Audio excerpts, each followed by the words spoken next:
Today I'm going to talk about something that many people feel, but few talk about without being labeled a bitter nostalgic. Some games are getting worse, and yet they are still sold as evolution. Because let's be honest, not every new feature is an improvement. Sometimes it's just a prettier menu on top of a shallower system. Sometimes it's an open world that, in practice, turns into a giant map of repetitive tasks. Sometimes it's realism that only makes the game slower, clunkier, more bureaucratic, and less fun. And the worst part? We keep accepting it. Because there are graphics, there's hype, there's marketing saying, the next generation has arrived, while mechanics, creativity, and even respect for our time are left for later. So stay with me, because I'm going to separate what actually evolved from what is just makeup, and maybe you'll recognize exactly why so many new games look incredible in the trailer, but feel exhausting in your hands. I'm Matthew, and the video starts now. You know that feeling of opening the graphic settings of a new game, setting everything to medium, because your graphics card, which costs as much as a motorcycle, can't handle ultra, and even then, the game looks just okay. I feel like we've entered an era of lazy brute force, where technical innovation has become an excuse for a lack of optimization.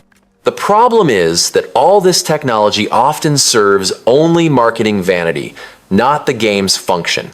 We see engines promising real-time lighting with billions of reflections, but the game runs at a stuttering 40 frames per second, completely breaking the immersion those graphics were supposed to create. It is innovation without practical purpose for us, the players. The question remains, what's the point of seeing the pores on the protagonist's face if the movement is clunky and the setting is generic? The industry seems to have forgotten that beautiful graphics are not synonymous with heavy photorealism, but rather with an art direction that knows what it wants to convey. Games from 8 or 10 years ago that didn't have DLSS, frame generation, or ray tracing are still beautiful today because they had artists who had to work miracles with hardware limitations. The beauty came from the artistic style, the color palette, and the visual identity, not from 4K resolution. I'd trade any technical innovation that requires a PC or console upgrade for a game that has a soul. Technology should be a tool to free the creativity of developers, not a crutch to justify poorly written code and tight deadlines. As much as video games have evolved tremendously in visuals, audio, and gameplay, the narrative often still stalls in the same places it did 20 years ago.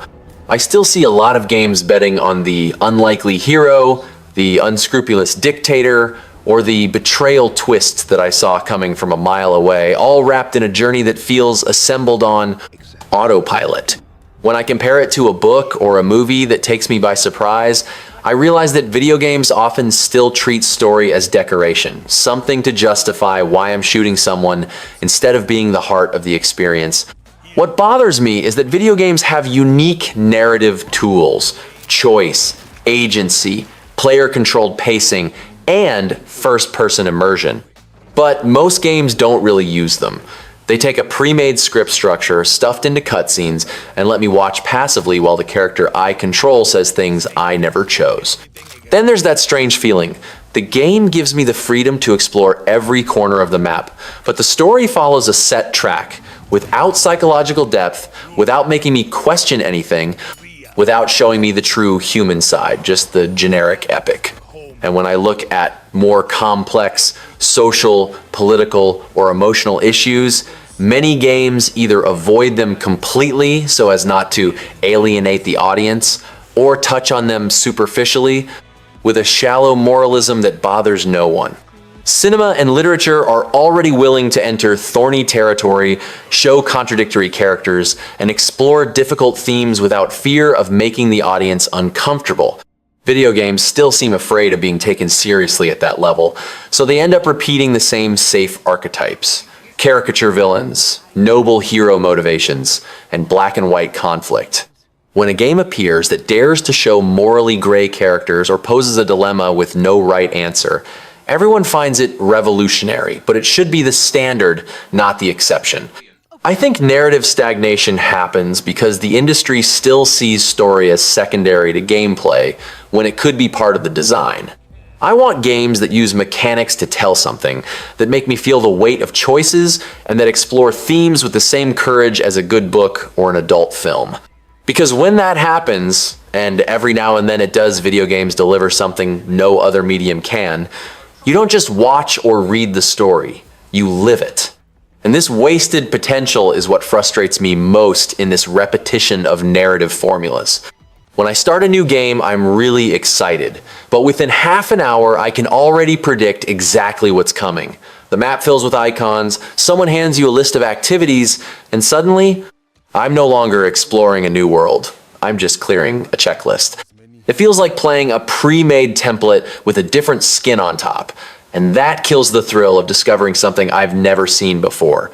The most common example, for me, is the generic open world. You might have a huge map, but it functions like a shopping mall, several identical little shops scattered around, only changing the decoration. Then comes the complete package, towers to reveal areas, enemy camps to invade, glowing collectibles to pick up, and a bunch of events that seem random but repeat the same script. When I realize I'm doing the same thing for the 10th time, I start playing on autopilot, and that is the opposite of immersion. The cycle of repetitive missions is what gives the formula away the most.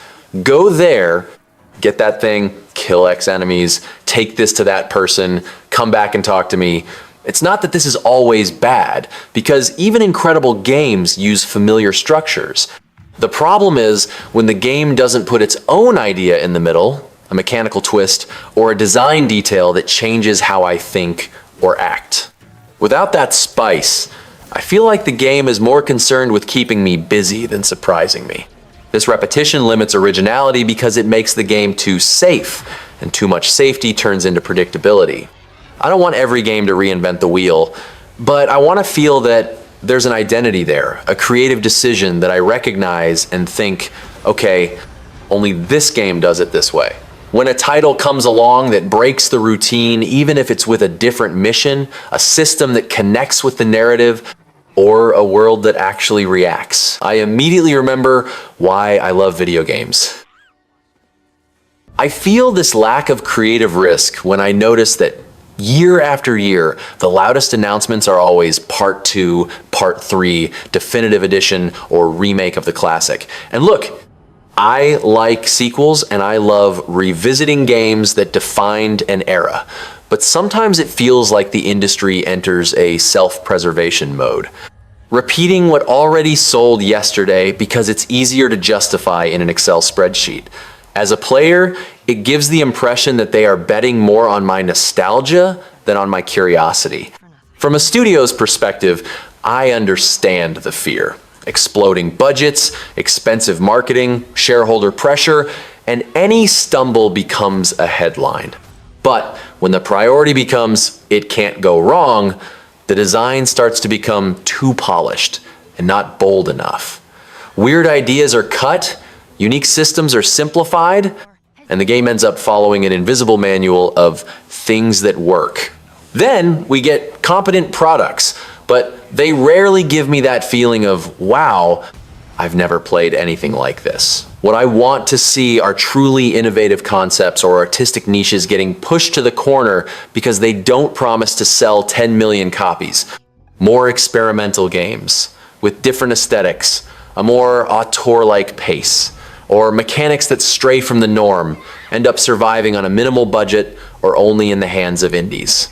And when a big studio actually tries something new, they often put a leash on it. It needs to become a franchise. It needs to have live service elements. It needs to fit into metrics.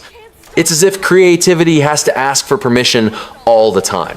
I believe creative risk is what keeps video games alive as a language, not just as a product.